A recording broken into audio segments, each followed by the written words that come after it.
나눠보길 원합니다.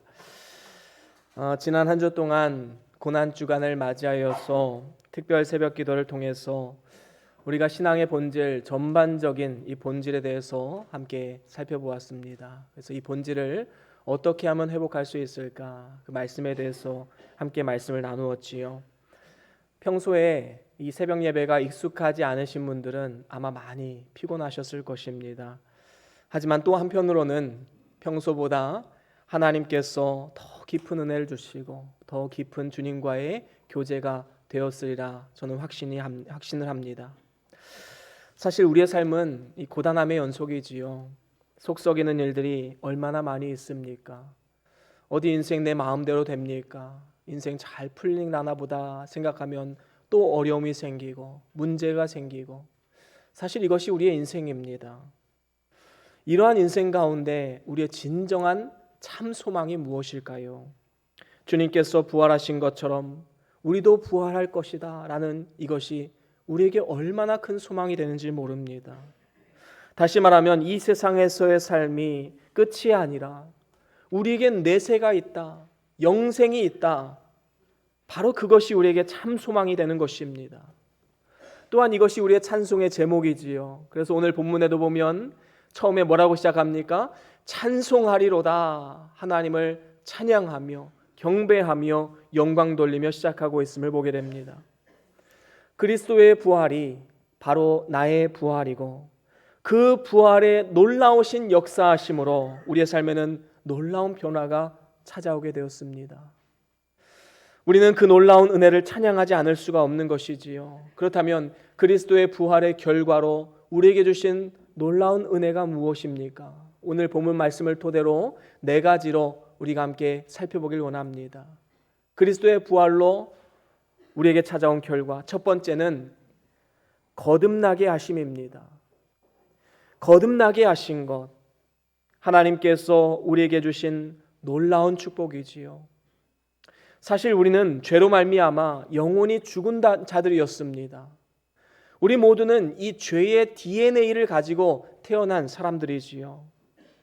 지난 특별 새벽 예배 때에 복음의 본질에 대해서 나누면서 이 가늠한 여인 이야기를 함께 나누었습니다.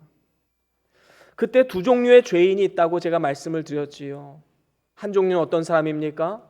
들킨 죄인입니다. 지금 가늠한 여인이 사람들에게 들켜서 지금 끌려 나왔습니다. 들키지 않은 채 몇 번을 이런 짓을 했는지 알 수는 없지만 들키기 전까지는 잡아떼어도 아무도 알 수가 없었습니다. 하지만 한 번 들켰기 때문에 재판대 앞에 서게 된 것이지요. 그런가 하면 또한 가면을 쓴 죄인이 있습니다. 가늠한 여인을 이끌고 예수님께 왔던 이 유대인들이었지요. 유대인들은 자신의 죄는 보지 못하고 이 가늠한 여인을 정죄하고 그를 돌로 쳐 죽일 궁리만 했던 것입니다. 하지만 그들은 가면을 쓰고 있는 것이지요. 어떤 가면입니까? 의롭고 경건한 가면입니다. 그 가면 안에는 그 더러운 오물과도 같은 죄악들이 많이 숨겨져 있었던 것이지요.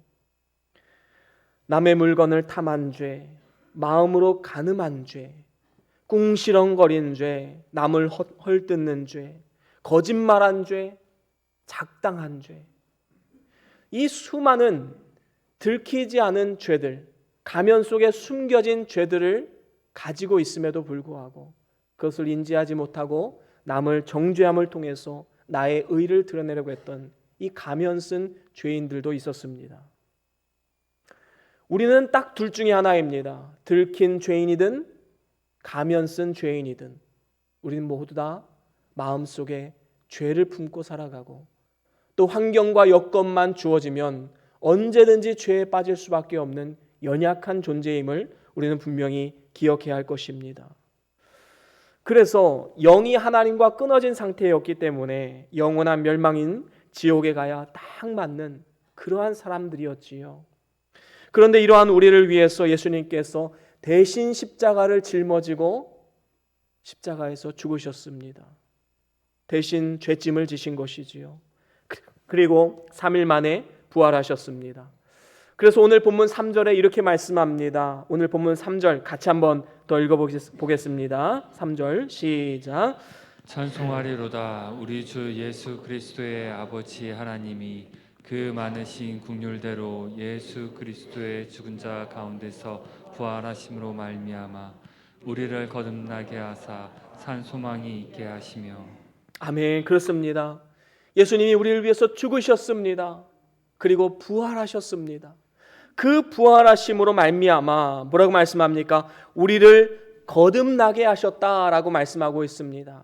그렇습니다. 예수님이 하나님의 아들이신 것과 우리의 구주 되심을 믿고 그의 부활이 나의 부활임을 믿는 자가 거듭난 자요 중생한 자입니다. 여기서 중생이라는 단어는 거듭중자의 날생자지요. 거듭난 사람, 새로운 삶을 사는 사람, 이런 뜻을 가지고 있는 것입니다. 중생하지 않고는 절대로 하나님을 아버지라 부를 수 없습니다. 예수를 주라 고백할 수 없습니다. 우리가 예수를 구주로 믿었다는 것, 하나님을 아버지라 부를 수 있다는 것, 우리가 중생했다는, 거듭났다는 증거가 되는 것입니다. 예수님의 부활하신 그 능력의 생명의 능력으로 우리도 역시 부활하게 되는 것입니다. 그런가 하면 두 번째로는 우리에게 산 소망이 있게 하십니다. 우리 주님께서 부활하심을 통하여서 우리가 진정으로 살아있는 소망을 이 땅 가운데 누릴 수 있도록 인도하신 것이지요. 예수님의 부활은 죽은 소망을 가지고 살아가던 우리를 위해서 산 소망의 근거가 되게 하신 것입니다. 믿지 않는 사람들의 소망은 아무리 원대한 꿈과 희망이 있다 하더라도 결국에는 사망으로 끝나기 때문에 망하는 겁니다. 소망이 없는 것이지요. 그래서 죽은 소망이다라고 말할 수 있습니다. 하지만 예수님의 부활을 믿는 자의 소망은 죽음이 끝이 아니란 사실을 알고 있지요. 그렇기 때문에 살아있는 소망인 것입니다. 그래서 오늘 본문 3절 마지막에 보면 산 소망이 있게 하시며 라고 말씀하고 있는 것입니다. 그렇습니다. 세상의 모든 부귀영화는 풀의 꽃과도 같습니다. 그래서 그 마지막은 죽음으로 끝나게 되는 것이지요. 그래서 불신자의 소망을 하나의 그림으로 보여드린다면 바로 이 그림입니다. 무엇이지요? 송곳입니다. 여러분, 송곳은 한쪽은 굵고 한쪽은 뾰족합니다. 바로 불신자들의 소망이 이렇게 소망이 점점 사그라드는 그러한 소망인 것이지요. 송곳 소망입니다. 젊을 때는 이것도 해보고 저것도 해보고 큰 꿈과 희망을 가지고 살아갑니다. 그런데 나이가 들수록 점점 기력이 쇠하여지고 그 소망이 점점 가늘어집니다. 이제 나에게 소망이 무엇이 있는가? 더 이상 삶이 재미도 없고 소망도 없습니다. 송곳 소망이지요. 결국에는 우리를 찌르고 사망에 이르게 하는 소망입니다. 반면에 우리 성도들의 소망은 무엇에 비유할 수 있을까요? 바로 이 그림입니다. 나팔이지요. 처음에는 이것이 작아 보이고 멀어 보이는 소망같이 보여요. 여러분, 내세가 있습니다. 영생이 있습니다. 아무리 말해도요, 어린아이들이나 젊은 사람들에게는 이것이 와닿지가 않아요. 왜냐하면 먼 문제라고 생각하기 때문입니다. 하지만 놀라운 것은 시간이 흐르면 흐를수록 그 소망은 점점 더 커지게 됩니다. 나팔 소망이지요. 특별히 나팔 소리는 사람들의 가슴을 우리가 이 세상에서 살아가는 삶은 힘과 에너지를 모든 것이 다 풀의 꽃과 같습니다. 그래서 예수님의 재림의 그 마지막은 죽음으로서 나팔 소리가 울릴 것이다. 성경은 증언하고 있습니다. 하나님입니다. 그리고 그 산 소망 다 받으셨나요? 그리스도의 재림에 대한 같이 찬송가 부활에 대한 소망이 우리에게는 있는 것입니다. 우리는 존귀하신 그리스도의 재림을 통해서 올 전 우주적 종말인데 어떤 올지, 기업인가? 아니면 여기에 보니까 우리의 개인의 종말이 먼저 올지, 알 수는 없습니다. 지난 2년이 넘는 중요한 것은 무엇입니까? 어느 것이 먼저 오든 우리의 산 소망은 그 어떠한 것도 빼앗아 갈 수가 없다라는 사실입니다. 이것이 바로 그리스도의 부활을 받지 나의 부활임을 함께 믿는 자들이 가지는 우리가 판단을 받는 것, 축복, 산 소망, 살아 역사하는, 실질적으로 나의 삶을 변화시키고 나의 삶에 영향을 주는 그러한 산 소망이다라는 것입니다. 그런가 하면 세 번째로 부활의 결과 우리에게 찾아온 축복, 세 번째는 기업을 있게 하신다라는 것입니다. 여러분, 기업은 무엇입니까? 부모가 자녀에게 물려주는 유산을 말합니다. 그래서 4절에 이렇게 말씀하고 있지요. 오늘 본문 4절 말씀 우리 한 번 더 읽어볼까요? 시작. 썩지 않고 더럽지 않고 쇠하지 아니하는 기업을 있게 하시나니 곧 너희를 위하여 하늘에 간직하신 것이라. 아멘. 그렇습니다. 여러분, 여기서 우리에게 기업을 주시겠다 약속하시는데 어떤 기업입니까? 네 가지 기업이 나오지요. 먼저는 썩지 않는 기업이 나옵니다. 하나님께서 우리에게 기업으로 주신 것은 이 썩지 않는 신령한 몸입니다. 우리 육신의 몸은 아무리 건강해도 한 번 죽는 것은 정한 것이기 때문에 언젠가는 죽음이 찾아오고 죽으면 한 줌의 재밖에 남지 않습니다. 썩어질 몸이지요. 하지만 우리에게 입혀주신 그 신령한 몸은 영원히 썩지 않는, 영원히 변치 않는, 영원히 신령한 육체로 부활하게 된다라는 것입니다. 그런가 하면 하나님께서 주시는 기업 또 한 가지는 더럽지 않은 기업입니다. 우리가 이 세상에서 육신을 입고 살아가는 동안에는 어떻습니까? 우리가 때로는 무지해서, 때로는 연약해서 참 죄를 많이 짓습니다. 우리가 어떤 물리적으로 짓는 죄도 있지만 우리 마음 속에, 생각 속에 얼마나 죄를 많이 짓습니까? 우리의 연약함이지요. 우리 마음 가운데는 더럽고 부패한 것이 너무나도 많이 있습니다. 그런데 놀라운 것은 예수 그리스도의 부활을 나의 부활로 받아들이고 이제는 신령한 몸을 입게 되면 우리는 더 이상 더럽지 않은 깨끗한 기업을 물려받게 되는 것입니다. 죄를 짓지 않는 성결한 몸으로 부활되게 되는 것이지요. 그런가 하면 또 한 가지는 하나님 주시는 기업이 쇠하지 않는 기업이다 말씀하고 있습니다. 우리의 기업은 하나님이시지요. 교회는 또한 하나님의 기업입니다. 이 하나님의 기업은 절대로 쇠하거나 멸망하는 바가 없습니다. 우리가 이 땅에서 사업을 하시는 분을 잘 아실 거예요. 마음대로 잘 되지 않는 것, 때로는 결정 하나 때문에 부도가 나기도 하고 때로는 큰 위기를 겪기도 합니다. 안전하지 못하지요. 하지만 우리의 영원한 기업은 어제나 오늘이나 영원 불변하신 하나님이 우리의 기업입니다. 그렇기 때문에 절대로 쇠하지 않는 기업인 것이지요. 마지막으로 하나님의 기업은 하늘에 있는 기업입니다. 4절 마지막에 이렇게 말씀하고 있지요. 곧 너희를 위해 하늘에 간직하신 것이라 말씀하고 있습니다. 여러분, 이 세상에서 가장 안전한 곳이 어디일까요? 미국의 재벌들은 수십억 원을 들여서 자신이 사는 저택 밑에다가 지하 벙커를 만들었습니다. 그래서 핵폭탄의 위협이 올 때에 지하 벙커로 들어가면 1년 동안 먹을 양식, 그리고 공기 정화 시스템, 이런 것들이 다 되어 있다고 합니다. 하지만 그 역시도 완전하거나 영원한 것이 아니다라는 것이지요. 반면에 하늘에 있는 우리의 기업은 영원하고 안전한 기업입니다. 이 기업을 이어받는 자는 예수 그리스도의 부활의 능력을 힘입어서 승리할 수 있게 되는 것입니다. 우리 주님께서도 우리를 위해서 처소를 예비하러 가신다 말씀하셨지요. 우리 주님은 지금도 처소를 예비하시고 우리를 기다리고 계십니다. 주님이 예비하신 처소가 바로 우리의 영원한 하나님 나라, 하늘 기업, 바로 천국인 것입니다. 이렇게 기업을 있게 하시는 것, 바로 예수 그리스도의 부활을 통해서 우리에게 찾아온 놀라운 축복인 것입니다.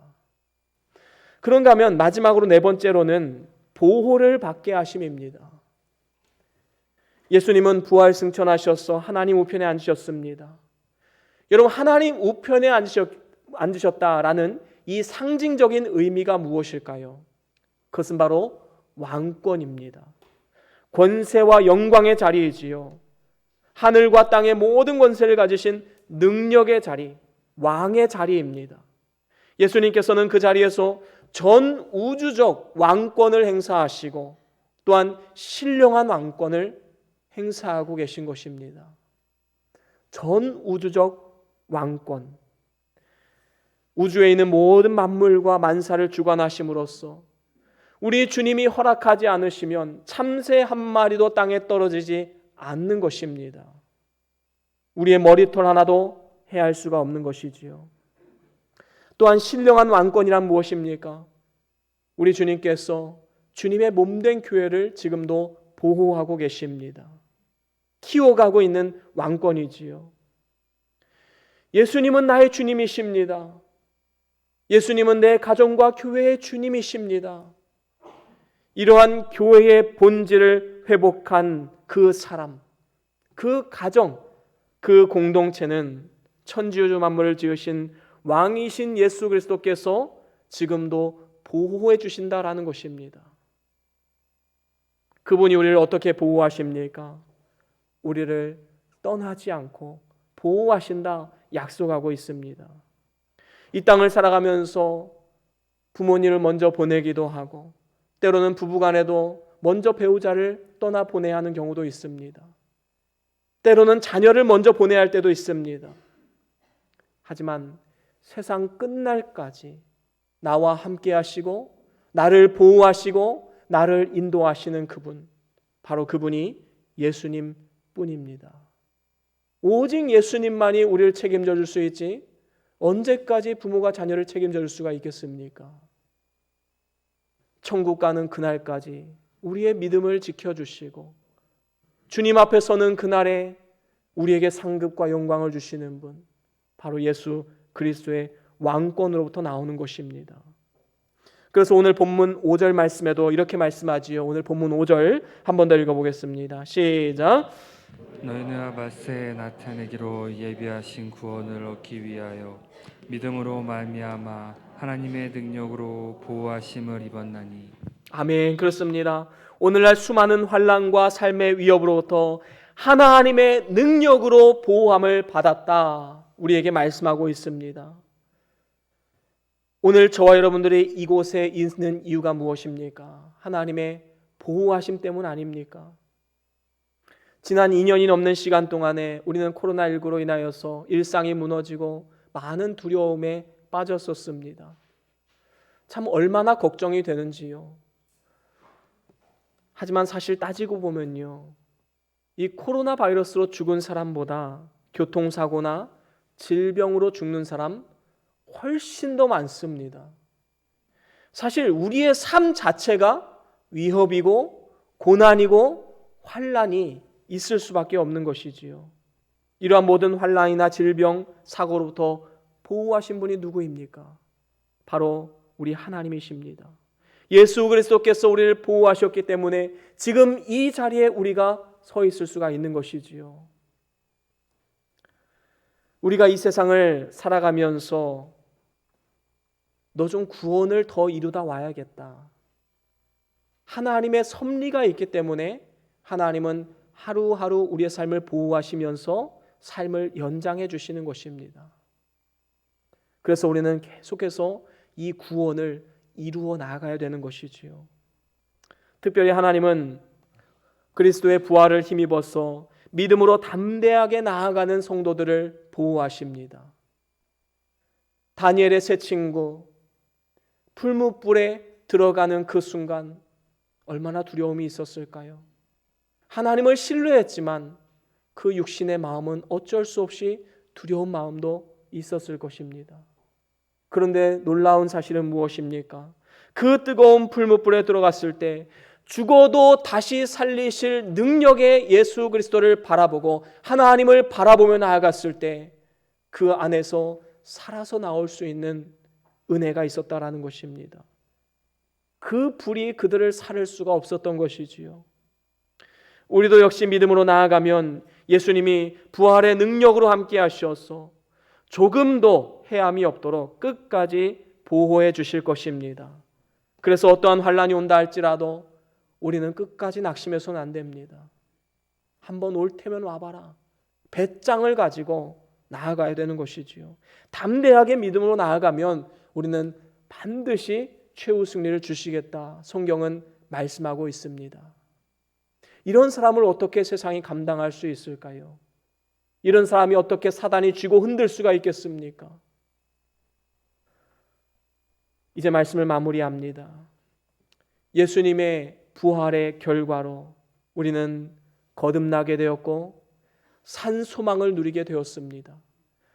그리고 기업을 있게 하시고 하나님의 보호하심, 인도하심을 받는 놀라운 축복을 받게 되었습니다.